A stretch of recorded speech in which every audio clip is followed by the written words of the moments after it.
Welcome to Writer's Way podcast, the podcast where we delve into the minds and motivation of those who challenge the status quo and shape our future. I'm your host, Athena Rodriguez, and today we're diving into the fascinating world of the author Herman Pettiford, author of Righteousness America. And he is 78 years old. Herman's life is a testament to resilience and creativity. Herman, welcome to our podcast. Good afternoon. How are you all?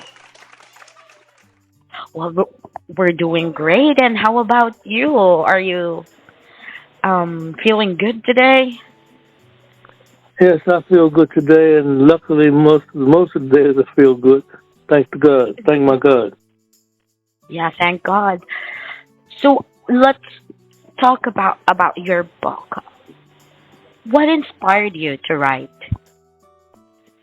Well, when you ask that question, you're talking about a long time ago. I've always wanted to write. I've always wanted the world to know about God and Jesus. And at one particular Mm-hmm. time in my life, I thought that everybody in the world knew God. When I was a child, I didn't know that there were people that didn't believe or that people that didn't worship. I thought everybody in the world loved God. And when I found out that a lot of Mm-hmm. people didn't know that there were some people that were not involved in worshiping God, I wanted to tell people stories because I knew a lot of Bible stories. And I wanted to introduce God to the world and the things that He do for people. That was my inspiration at that particular time as a young kid. Mm-hmm. So when did you realize that there are some people who don't know about God? When I was old enough to see that there was a lot of sin in the world. In my childhood, I'm an older person, and in my childhood, in my neighborhood, on Sundays, it wasn't like Sundays today. In my neighborhood, a long time ago, on Sundays, everybody went to church. All the kids had on church clothes. It was a big difference, and even the grocery stores was closed on Sundays. There was no stores open. On Sundays, everybody worshiped. And when I seen that when I got older, and seeing that everybody wasn't like that, that's when I found out and seeing that and realized that everybody didn't worship God. Mm. So this is the reason why you started writing. And your first book was something about America? Yes, my first book was something about America, and what happened was it's almost the same story as the second book, Righteousness in America. I just wrote it different. And when I wrote the first book, I didn't have as much knowledge about writing as I did when I wrote the second book. In the first book, I made mistakes. In the second book, I didn't make so many mistakes. And I had a better understanding of what to do when you're writing a book. Mm. So you mean to say mistakes is that like what you have learned and then you have learned something new and then that's why you have written the second book? No. When I say mistakes, I mean mistakes in writing. Uh, uh, Mm. uh, spelling, punctuation, run-on sentences. I didn't know how to write as well Mhm. in the first book as I did in the second book. So that's what I mean when I say mistakes. I see. So what is your book about? The righteousness in America, since you've mentioned that this is like somewhat the same from the first book, right? So what is the content of this one? Both of the books are about God. Both of the books are about the world and what's happening in the world today, yesterday, and the day before. It's It's a very informative book. It answers a lot of questions. A lot of people don't know why Jesus came upon the earth. A lot of people don't know Jesus' mother's name. A lot of people don't know his earthly father's name. It answers all these questions, and it tells about biblical people at that particular time. Some of the things they did in their life.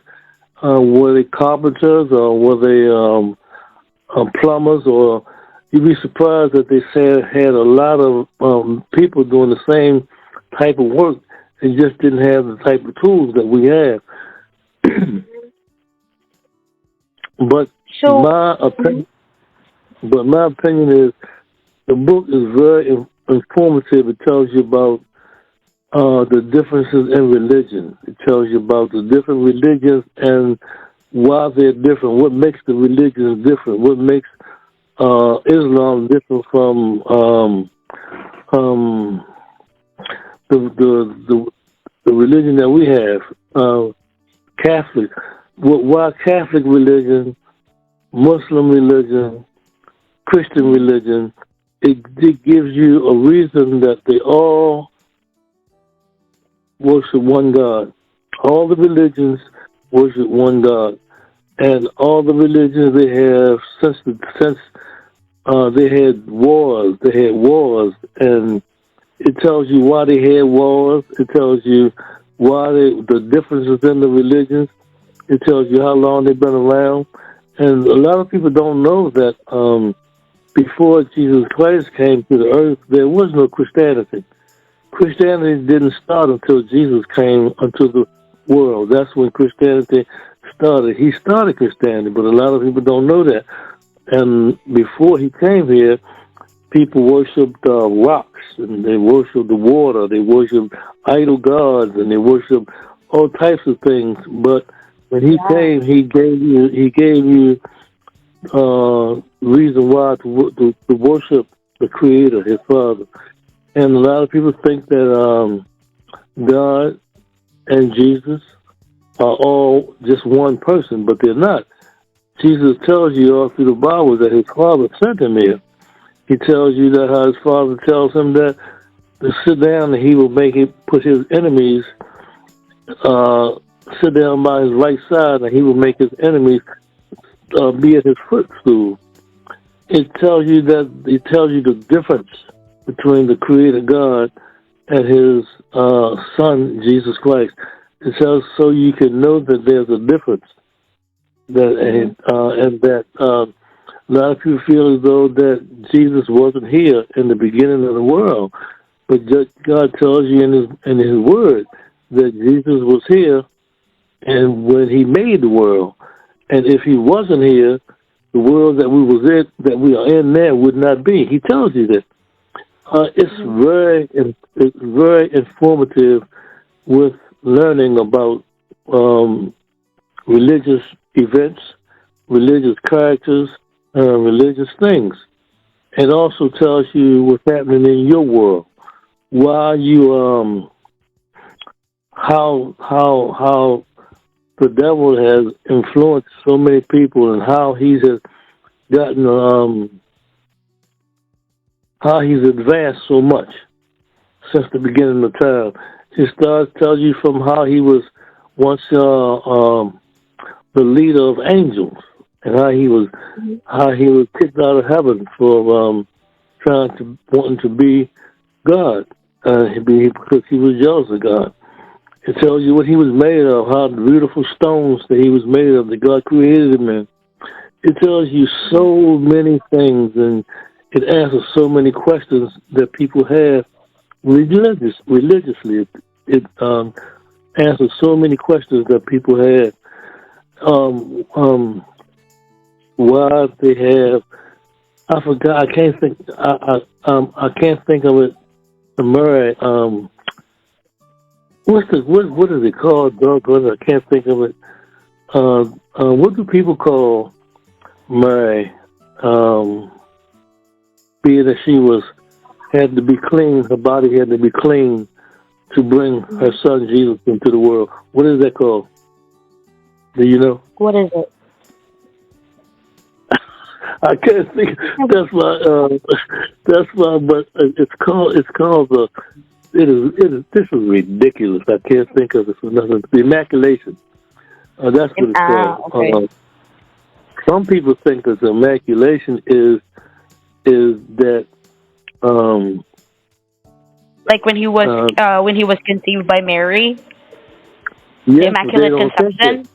Immaculate Conception. People think that the Yeah. Immaculate Conception is Mhm. one thing, but it's another. It's not that that Jesus had a godly father. I mean, didn't have an earthly father. That's what they think.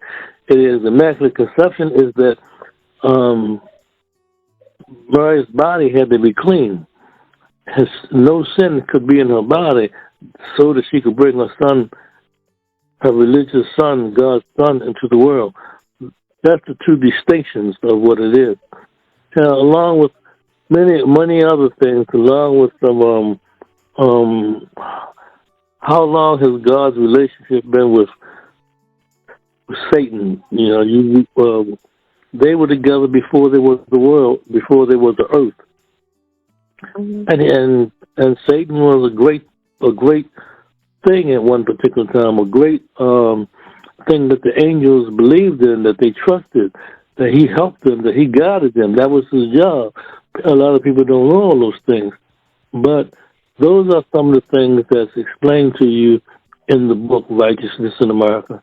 In the same way as in the first book that was before that, Something About America, those same things are still explained, but it's a story about a little boy that was raised in Baltimore, and that he learned about God at a very, very early age. And and the story is his life. His life is when he became a man, he went out into the world and he became worldly with the world. He did sinful things. He lived a life that was illegitimate, and he lost himself in the world, but God did not give him up. And God stayed with him. And this book is his story. I So see. I don't want to keep. So, Go mhm. ahead. Oh, go ahead. No, you please. So, do you think that even if we have different religions, there is something in common as to what we believe in? Well, we all believe in a higher power. We all believe we want to have someone to believe in that's better, greater than ourselves. There is but one God. In every religion, there that's in all in the three religions that's really on the earth right now that people go into. They either got to be um, Muslims or Catholics, Jewish, and Christians. Those four religions are the four religions of the world. All the religions are within them some kind of way, and they all have the same God. People just don't know it. They all worship Yeah. the same. All the religions worship the same God. And then the thing about it is, what it is that some people believe different stories about. Okay, some people believe that Jesus is God. Some people believe that Jesus is not God, and their religion is based around whether Jesus is God or whether He's not God. Or they might believe that you're supposed to worship on Saturday or you're supposed to worship on Sunday. Those four religions all have the same God. There's no difference in the God. It's just the difference in what people believe that comes with the God. You know, is the right day to worship? Is Jesus the Son of God, or is he just a holy man? But no, people have the same idea about God. There's only one. So, would you agree that all of us has the same God? It's just that it comes from different names. I would agree about that with the people that believe in God. There are people that don't believe in God. There are people. They some of them are called atheists because Oh yeah. because they do not believe in a God. They believe that there is no God. That we just came here and we're going to die or whatever. But there's no God. They have the right to believe that. That's their right. That doesn't make them no different. It makes them a big difference, but that's their right. And you must that's also in the book. You must to believe that if you want to go to heaven as they call it, then you must believe that Jesus is the Son of God. Without believing that Jesus is the Son of God, it tells you in the Bible that you cannot enter the gates of heaven. You can't. You have to believe that, and you have. God doesn't even tell you to believe in Him. He tells you that you have to believe in His Son, because He sent His Son here to be crucified. And if you don't believe that His Son came here to die for you, then you cannot come into the gates of heaven. This is what God said. This is not my words. This is what God said. Mhm. So, what kind of audience you are aiming to target for your book, Righteousness America? Righteousness in America. Uh, I like to think about. Um, well, to answer your question is that I like to aim my audience at people who believe in God and people who don't believe in God, because I think that people who do believe in God will, if they read the book, they will be overfilled with joy, because there are parts in the book that tells you how you have heavenly moments when God comes to visit you, and you have these moments, and people that don't believe in God, when they read this, it might enlighten them that they might look further at what I'm saying in my book, and they might search further. And so my book is for people who believe in God mainly, and people who don't believe in God. And especially, I don't want to say for just adults, because I found God at a young age. I found God before I went to kindergarten. So everybody's not like that. That was almost a miracle. But my family I was raised by very religious people. I never saw. It's ridiculous, man, if you think about it. I never heard my parents say the word shit, hell, damn. I never seen a liquor bottle or a beer bottle. I seen a cigarette. I never heard them argue. But that's almost ruling out the way the world is now. But that's how I was brought up. In that kind of atmosphere. And my I don't want to think that children Hmm. can't be adopted to love God and learn about God at an early age, because I did. So my book is aimed at an audience of the world, everybody that can read, and everybody that can listen to a sermon. I used to listen to. We went to Sunday school in church, and I Hmm. love Sunday school. I learned mostly all my um, knowledge and wisdom in church from Sunday school. I was too young to understand a preacher's sermon, but I was involved in the Sunday school teaching. The teachers, they had rooms that they taught you. You went in with depending on your age, and they taught you just like you was in school. But they taught you not schoolwork, but they taught you about the Lord. And I think that all children can learn.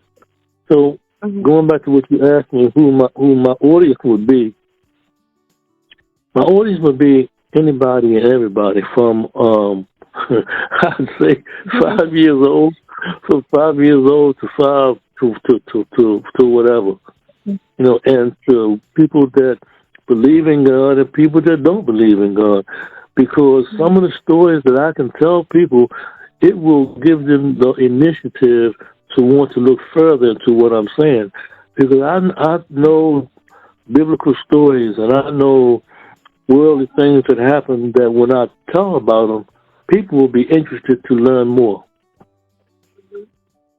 Yeah, true. So, religion or teaching God's word should really start at home. Do you agree? Oh, yes. Oh, of course. Oh, yes. Oh, yes. Oh, yes. Well, no, I don't agree with that. No, no, no, no, because there are people that don't have time to go to church, and that send their kids to Sunday school so that they can learn, because they can't learn at Ah. home.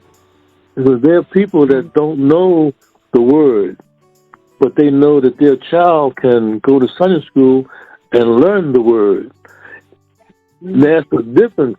It's a difference between church services and Sunday school. Sunday school is for younger adults, from a child on up to younger adults. Church is for people that can understand the word, that can understand things in life. Children don't understand murder. They don't understand killing. They don't understand cheating and lying. They don't understand these things, but they can be taught. They can be taught these things, and that's how it is. I mean, that's what you can do. You can learn. Some people, they don't. It's not that they don't believe in God, but they don't have time, and they don't want to take out the time to learn, but they want their children to learn. So what they do is, on Sundays, they send their children to church, either with a friend, or they'll take them themselves and let them go to Sunday school, and they'll come back and pick them up. So no, it doesn't. It's a good thing. Yes, learning from home is the beginning, but in case there's also times that people that you don't have to know how to teach their children from home. They can send their kids to Sunday school. So, what category is your book comes under? Say that one more time. What category is your book comes under? Um. Okay. It's hmm. it's it's not. It's there are some things in the book that I have made arrangements for to be not true. There are Uh things huh. that I made up to make the characters more likeful. Most of the book, most of the book is true. Most of the characters are real, but there are some things in the book that's not true. Uh, there's there's a murder that's in the book that I put in there so people of the world would be excited, so they would be entertained. Mm. So that they will be. I didn't want to write the book and let it be all about religious or all about Uh-huh. good people. The book tells about sinful things. It tells about drugs. It tells about murder. It's not a book that tells just about the Bible. It tells about the people that things that happen to um, like the older people that are in senior citizen buildings now. It explains why they're there. It explains that one time in America, all the people that came to America, regardless of whatever culture or color or whatever race they were, they usually had a grandmother, a grandfather, and a great grandmother in some houses. Uh, but there are no grandmothers. There are no great grandmothers living in the house with the family now. The family is usually a mother, father, and children, or either one parent, a mother and children, or either a father and children. But it used to be that there was usually a mother, a father, and a grandmother in the same house. And the grandmother kept the parents in line, the parents kept the children in line. And they all learned from each other. But what they did was they have separated the older people and put them in senior citizen buildings. So the younger people now, they don't know how to respect people with gray hair. Where they used to have their grandmother or their great-grandfather living with them in the house, and they could recognize them and relate to them because they were old. They were gray. They gray hair. They were bent over. But when society took these older people and put them in senior citizen buildings, that eliminated the attraction and the tie between the old and the young. And there, that's why a lot of times the children disrespect the older people because they don't know no about it. They haven't been taught. They haven't been taught like they were one time, where the grandmother kept the mother in line, the mother kept the children in line. You know, that's how it was in our society, and all that's in the book. You know, it's in the book how the number game came about, where one time you used to play the numbers for a penny. You know, and that's how it started in America. And when it got to be that you played it for $1 and it was a big money, then the lottery came in and took it over. But there was no lottery. There was just the money from the lottery that they have right now today. All that money was in the street. All that money was in the neighborhood. It wasn't no lottery machines. It was no, nobody took the money. The money was distributed to the people.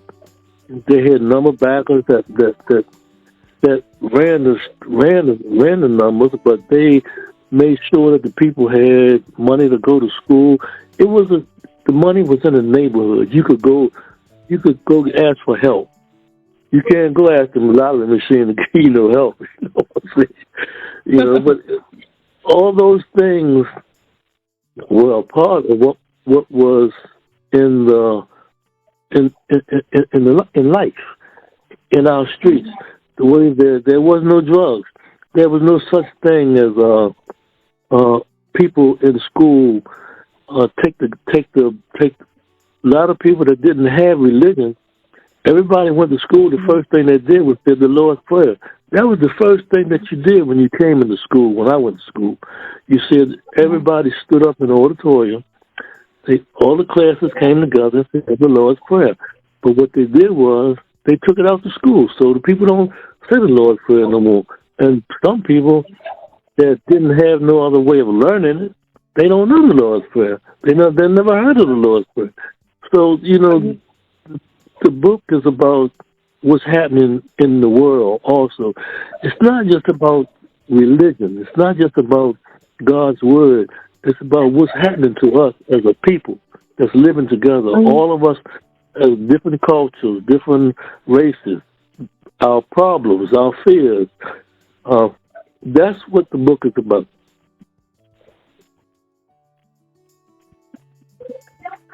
Am I making sense? Yeah, I understand. So I wanted to know, when was the first time that you felt the urge to write? First crime? Well, a crime didn't make me write. A crime was not what happened to make me write. What made me want to write was I simply wanted to tell the world that there was a God. And that's what made me want to write. I wanted everybody in the world to know that there was a God and there was a Jesus and there was a Satan. And I wanted to explain to them their characters and what they had to do. I wanted people to know what they had to do to go to heaven if you want to die and go to heaven, what do you think you had to do? I wanted to tell people what they had to do, and if they wanted to go to heaven. That's It's not a crime that started me to write. There's always been crime. I mean, there was crime before my father was born. There was crime before anybody. You know what I mean? There's always been crime, but it has never been. It has never been like it is now. And I will tell you this: the Vietnamese War is what brought so much crime to the United States of America, because there was no drugs like it is now. There was no such thing as drugs. There was drugs in America, but when they had their war, they sent our children over there to fight, and the Vietnamese gave them drugs to keep them so that these were people these were young kids that was taken off the street and sent into a war where they saw their friends get their head blown off, their legs blown off, their eyes shot out. And what they had to do, they used drugs to be able to cope with what was happening. They had never been in war before. And just think that, your son 17, 18, 19, 20 years old, you grab them off the street, and they had never seen war before. And they sent them to Vietnam. And when they sent them to Vietnam, that's when they seen war. That's when they seen killing, dying, blowing up, and people in pain and screaming and hollering. And then drugs were so plentiful there, and they brought it back here. And that's how America started their crime wave. It has always been crime. Don't get me wrong now. It has always been crime, but there's never been crime like it is now, because that's what the Vietnam War did to our country.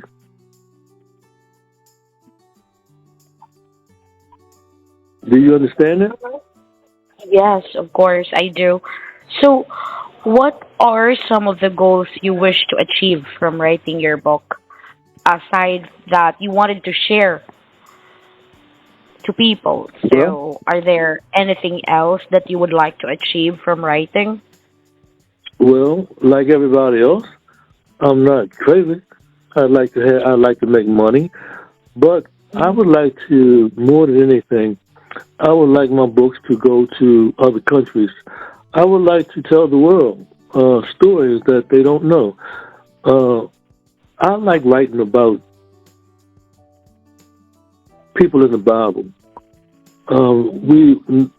Because we all know, when you find people that have religion, it doesn't matter what kind it is. It doesn't matter whether it's a Muslim, Catholic, Jewish, Christian. When you find people that have religion, if you would teach them some of the things that happen to the people, to the characters that they know, like we could say,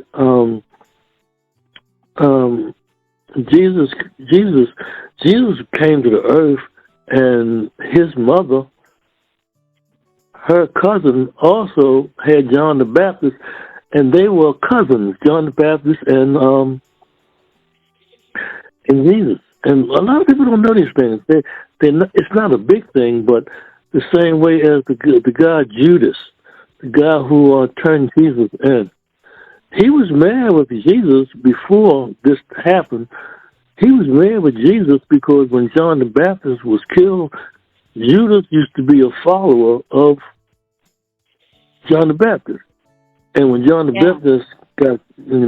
Baptist was killed, Judas was mad with Jesus because he didn't bring him back to life like he did someone else. He brought someone else back to life.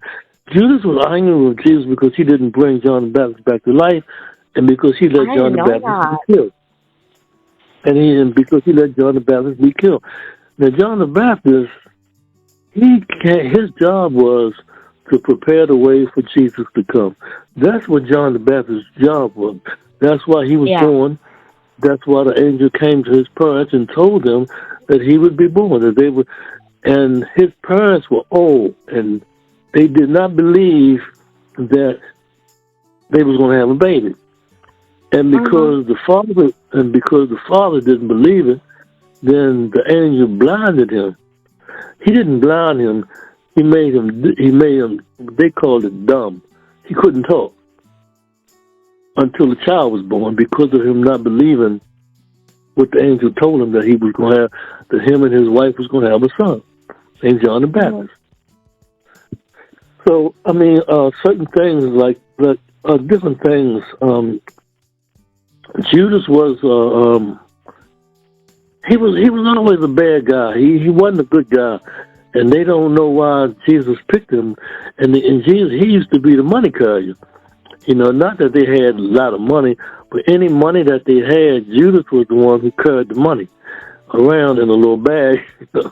And he ended up killing himself after he turned Jesus in. He hung himself, you know, for the deed that he did. And there's so many characters in the Bible that had lives. One of my famous ones was the King Nebuchadnezzar, whatever his name was. He thought he was the greatest king of all. I mean, you know, he was so great, and God took him and made him an animal. For about 3 years, he had to go out in the courtyard and he clucked like a chicken. You know, I mean, until he realized. Learning these stories, I learned so many stories as a child. Yeah, I just never forgot them. I just learned some because I was so interested in these Bible stories. They excited me, and you have to learn the things that God wants you to do. You know, he and some people that God calls, they run because they don't want to deal with that. You know, the same with Moses. Moses didn't want to lead the people out of slavery. That's not what he wanted to do. You know, he had to be talked into that. God had to talk him into that. And it's not easy to do God's work. You know,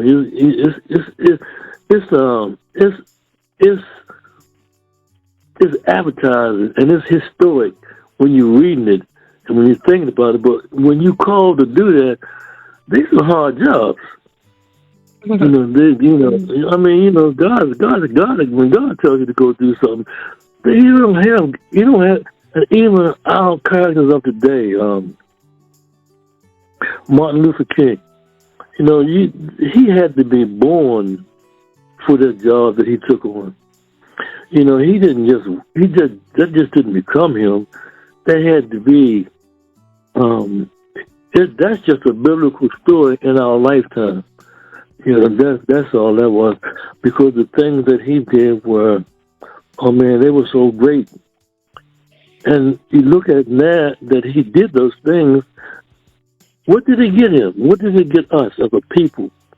You know, black, white, green, yellow, blue, as a people. What did it do for us? Do you think that we benefited from it? Yes or no? I think. I don't. Go ahead. Yeah. I think not. Well, we benefited, but it wasn't worth what we put up. You know, we bought something, but it wasn't worth the price. His mother and father his mother was killed, shot down. You know, just came into church and killed his mother. His brother was killed. You know, he was killed. And the people now, they do more harm now than they did when he was before he did all that walking and all that he did. You know, all them beatings, and it wasn't worth it. You know, it just wasn't worth it. That's my opinion. But getting back to our biblical life, it it interested me very much. So I love telling people what happened long in the years ago. Bible stories like Samson and Delilah, Daniel in the lion's den when when the lion wouldn't even eat him. When the three guys was in the furnace and they burnt them up and they wouldn't burn. Eshak, Meshach, and Abednego. That's what their names were. These are Bible stories that they are so exciting. They are so great. And I just wanted to tell people of them. Not just about God. God is the head. God and Jesus is what it is. But I want to tell people what they got to do to go to heaven. You don't just have to, not drink or smoke, or cuss or say bad words. There's so much that it takes to be a Christian. There's so much that God expects for you to do to enter the gates of heaven. And do you think that everybody that dies, sooner or later, they will go to heaven if they're good? Well, sometimes I believe that that's not how it will be. I think that when Jesus comes back to the world, I think that the heaven will be right here on earth. I think that, we will have different bodies. But I don't think that everybody got to go up in the air and go to heaven. I don't know. That's not the biggest thing. That's not the biggest thought. It's that everybody is supposed to be with Jesus. And I think that maybe he might be right here on earth. I don't know how it's going to be, but sometimes I think different. I think that your heaven might be right here on earth after God turns the world around and punishes Satan for what he's done and do whatever he's going to do. I think that it might not be as if, and what some of the things that I don't understand is that we'll be higher than angels. I don't understand that we as human beings, because Jesus is one of us, then we'll be higher than angels. I never thought about being higher than an angel. And I never thought, what is the angel's job? And it's about 10 different kind of angels. And Yeah, I even heard that there are like angels also have like different ranks. different what? Different ranks. Different kind of Yeah, they angels. do have. Yeah, they have different ranks. Yeah. They do. And there's so many different kinds of them, and they do different things. And we're supposed to each have a guardian, a guardian angel. And I can relate to that because sometimes I have had things happen to me that it had to be God to be there to save me. I know that for a fact. I don't know about other people, but there are times in my life that things have happened to me that, he has talked to me. He told me, I told you so. So it depends on the relationship that you have with God. Everyone that believes in God has a relationship. With me, I pray, but I talk to God, while I'm sitting on the toilet sometimes and taking a shower. Anytime that I feel a need or ask him a question or say good morning, or everybody has to have a personal relationship with God. Not just to believe in him, but you have to have, it's good to have a personal relationship. When he's done so many wonderful things in your life, not just for you, but for your children, for your mother, your father, for the sick, then you have a personal relationship with him, and it's different. So, Herman, I just wanted to know, where are you originally from? You're really from Maryland? Yeah, I'm from Baltimore, Maryland. Yes, yes. I was born in Baltimore, Maryland. I've been here all my life. I did a lot of traveling, only in different cities. I've never been out the country, and nobody's never paid for me to go nowhere. It's been my own little. I was just curious about how other cities looked, and I come along at a time where there was still my people, black people. I'm a black American. My people were just coming out of slavery, and the um, the scars were still on my people's hearts and on brain minds, and I refused to go south.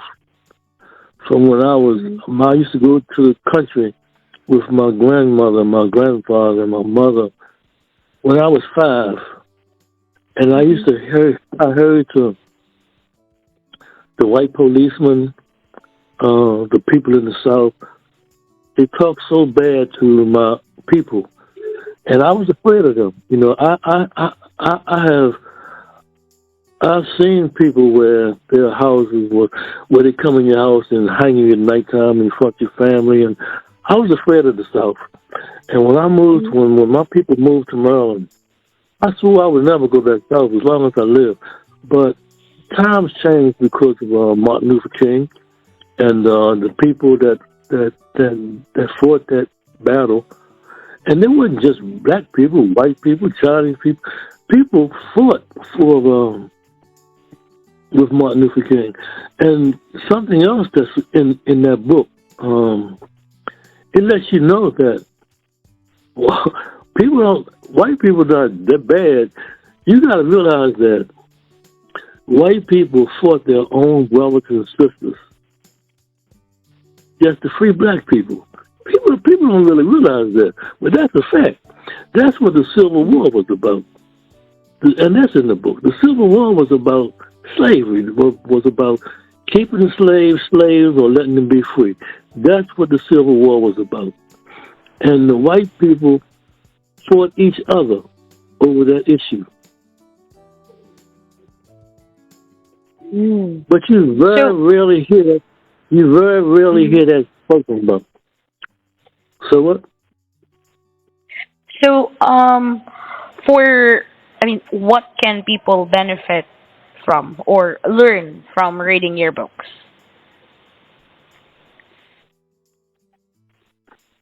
Well, they can benefit from reading my book a lot, but they're going to learn a lot about the world that they live in. That's what I can say. They can learn a lot about the world that they live in and things that happened a long time ago to make things that happen there while they're happening. And they will learn so much about God and Jesus. They will learn the reason that Jesus Christ came to the planet Earth. They will learn why he came, who asked him, who told him to come, and how he felt about it. And did he want to do it? They will learn the truth about religions. That there is but one God. All I told you that in our country there are 4 main religions. And all 4 of those religions, which are Christianity, Islam, Judaism, and Catholics, all 4 of those religions, they have the same God. There is but one. And those are some of the things that they will learn by reading my book. They will learn how to not think that that black people became free just like that. They will learn that it was a war, and the white people that wanted slavery, and the white people that did not want slavery. See, some people, white people that was in God. That's what the war was about. People that loved God knew that they were doing wrong by making slaves. And after a period of time, they wanted to stop that because it was not right. And then that's what the war was about. And those are some of the things that, it's a variety of things that people will learn from reading my book.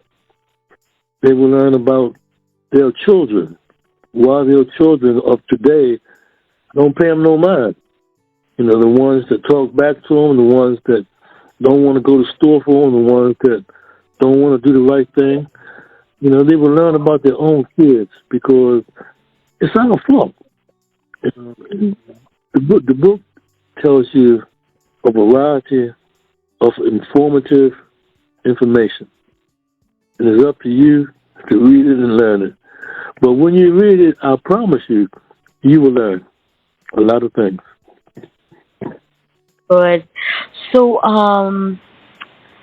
Herman, I'm just wondering, your your first book, Something About America, was published way back 2019. And then the other one, which is The Righteousness in America, this was published back in 2022. So, could you tell me why it is just now that you have started to like advertise your book since this has been long published? One word. One word. What is it? Money. I'm sorry, what? Money. Money. Finance. I didn't have no Oh, finance. I didn't have any finance. And when I wrote the first book, I was disappointed in the publishing company, and I really suffered the loss because I was angry with them, and I wrote the second book. Not even I had asked the publishing company not to publish my book, but they was finishing, and they published it, and I did not even know that it was. I did not even know it at first, but I didn't have the money to market the book. I didn't know how to, and it's just in there. That's one of my biggest problems right now. I don't have the finance. All this is new to me. But what I did not know how to do is I didn't know how to get on LinkedIn. I don't follow Facebook. I don't know about those. I didn't have that knowledge or the money, and especially the money. And I'm just being that I went back to in the last 2.5 years, I just started back to school, and they are the ones that gave me these courses so that I would know how to do them. I'm learning the same way that I wrote. I'm learning now how to advertise my book. That's how I'm getting in contact with you. That's how I met you. Mm. So that well, a lot of authors have the same problems when it comes to different publishing houses. Yeah, it's true. And yeah, there are a lot of ways when it comes to doing some marketing, introducing your books to readers. There is what is very important. All I can say about that one is that what is very important. It's not what like the. It is not how big the amount of marketing you put to your to your marketing efforts. But what is very important is if it really hits the target, if it's really suited for your book.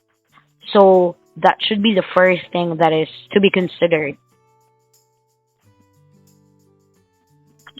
What is to be the first thing to be considered? Like the marketing of your book should really fit for should Oh, really fit okay, for your book. Yeah. okay, okay. So Yeah, I agree. so thank you so much for sharing your experiences, your life's work with us. Herman, we really appreciate it. We have learned a lot. There are things that I didn't know that I just found out today. I like it, and especially the Judah. Yeah, I didn't know that about Judas got mad because John the Baptist was not resurrected. I didn't know that. So yeah, I've Yeah. learned a lot from you today, including our listeners. For sure, you guys also learned a lot from it. So please don't forget to buy Herman Pettiford's book. His first book is something about America, and the second one is Righteousness in America. This is available in Amazon, so you guys can get it. And thank you so much, Herman. It's also available in Barnes and Noble, and I push righteousness in America before something about America. Righteousness in America is my heart. You know, I put my Mm. heart and soul into that book. You know, and it has much more information in it than something about America. Righteousness in America has all the information that I could think of and put in that book that would be beneficial to people in their lifestyle, not just religiously, but for their everyday work, for their children, for the reason why their children do some of the things they do. And I even added some extra attraction when I added some scenes in there that was for entertainment. But I put a murder in there in a religiously way, so that it wouldn't be so bad. But it's still a murder.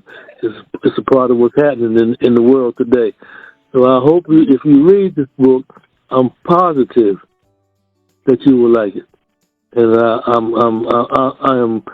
I appreciate it, and I'm glad to have been able to explain some of the things that was asked of me about my book. And to the world, have a good one. God bless you. All right. Have a good one as well, Herman. And thank you so much for like being here in our podcast. Will I hear from you again? Yeah, of course. I'm hoping that we will be able to have like a second interview in the future. Okay. All All right. And, right. I'm working on that book. The second part of Righteousness in America is being worked on now. It's halfway finished. So we Mm. will have to do it again. Thank you so much. Yeah. And tell Ms. Lowe I said hello, okay? Please. Oh. Oh, sure, sure. So there you go, guys. Herman has another upcoming book, third book. So we have to watch for it. It, Have a it's nice the evening. it's the second part of Righteousness in America. Thank you. Have a good night. Oh, Bye. okay. Have a good night. Bye. Bye.